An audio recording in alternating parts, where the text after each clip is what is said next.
उनका नाम है स्कंद माता। हाथ जोड़ो, सब लोग ध्यान करो। सिंहासनागता नित्यम पद्मासृत करद्वयः सुभदास्तु सदा देवी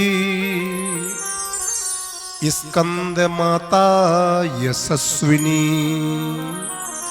भगवती पराम्बा का, भगवती जगदम्बा का, भगवती नवरात्रि में दुर्गा मैया का 5वां रूप है, जिनका नाम है स्कंद माता।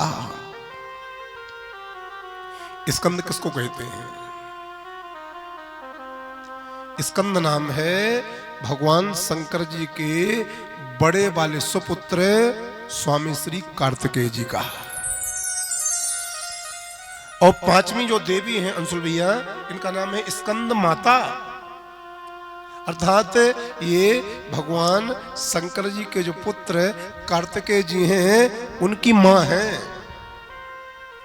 कार्तिकेय जी की मां है, इसलिए इनका नाम है स्कंद माता। इनका पूजन, इनकी सेवा, इनकी आराधना करने से व्यक्ति को दिव्य ज्ञान की प्राप्ति होती है और साधना करने में उसको सफलता प्राप्त होती है और ब्रह्मचर्य के गुण इनके अंदर विद्यमान हो जाते हैं। जिनको पेट का बाबा जी ना बनना हो, जिनको चपेट का बाबा जी ना बनना हो, जिनको लपेट का बाबा जी ना बनना हो, जिनको केवल और केवल ठेठ का अर्थात असली बाबा जी बनना हो, उनके लिए स्कंद माता का पूजन करना चाहिए, जरूर करना चाहिए। स्कंद माता का पूजन करने से दिव्य ज्ञान की प्राप्ति होती है और दिव्य ज्ञान के साथ में संसार के सभी कष्टों से निवृत्ति प्राप्त हो जाती है। आपको मालूम होगा स्कंद अर्थात कार्तिकेय जी का वाहन क्या है? बोलो ना। कार्तिकेय जी का वाहन है मयूर, मोर। और मोर की विशेषता मालूम है आपको क्या है? बोलो। मोर में 3 गुण बहुत अद्भुत हैं, लेकिन 3 गुणों में से मोर का जो सबसे महान, सबसे अद्भुत, सबसे अलौकिक जो गुण है वो है ब्रह्मचर्य। ब्रह्मचर्य। मोर के संतानोत्पत्ति मालूम कैसे होती?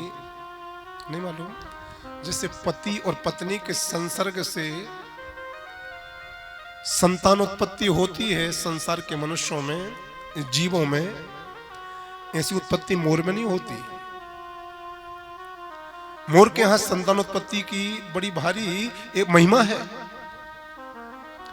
जब श्रावण का महीना आता है ना, भादों का महीना आता है ना, तो जो मादा मयूर होती है ना, जैसे बदल गरजते हैं, पंख फैलते हैं उसके, जैसे बरसात होती है पंख फैल जाते हैं। उस मादा मयूर के लिए भगवान श्री कृष्ण की याद आती है और भगवान श्री कृष्ण की याद करते करते वो मादा मयूर जोर जोर से रोती है,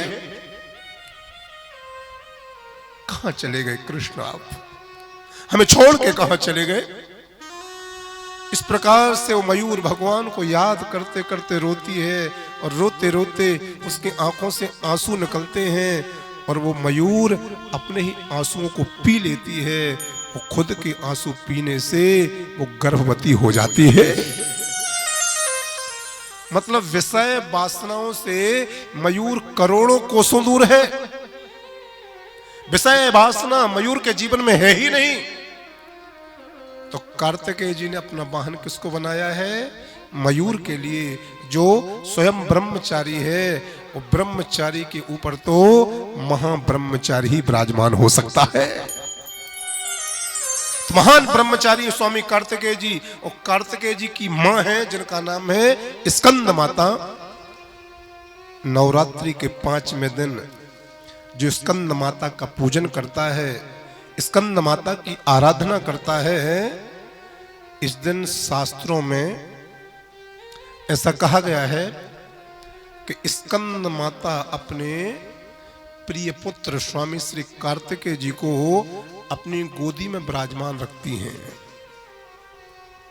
और पंचमी के दिन जो भी माता स्कंद माता का पूजन स्वामी कार्तिकेय जी के साथ में नाम लेकर करता है, उसके लिए अनायास ही पंचमी तिथि स्कंद माता स्वतः ही सिद्धियां प्रदान कर देती हैं। उनके अंदर ब्रह्मचर्य के लक्षण आ जाते हैं और वो जिस कामना को लेकर के नवरात्रि का व्रत करते हैं, जिस कामना को लेकर के नवरात्रि का अनुष्ठान करते हैं, पंचमी पर स्कंद माता का पूजन करने मात्र से उसके समस्त मनोरथ सिद्ध हो जाते हैं, सफल हो जाते हैं।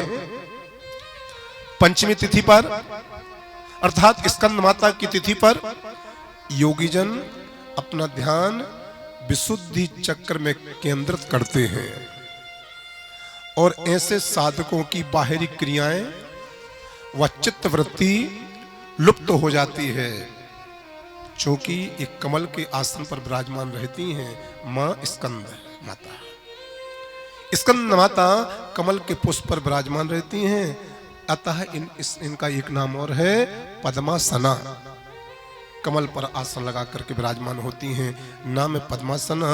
और कभी कभी जैसे नवरात्रि की पंचमी आती है या पर कोई विशेष तिथि आती है या किसी दुष्ट का संहार करने जाना पड़ता है, तो कमल की आसन को छोड़ करके ये भी सिंह पर सवार हो जाती है और सिंह पर सवार होकर के दुष्टों का समन करके पुनः कमल की आसन पर विराजमान होकर के ये ब्रह्मचारी बनने का संदेश देती हैं और इन तप सिद्ध करके साधक को सिद्धियों से संपन्न कर देती हैं, मनोरथ पूरे करा देती हैं।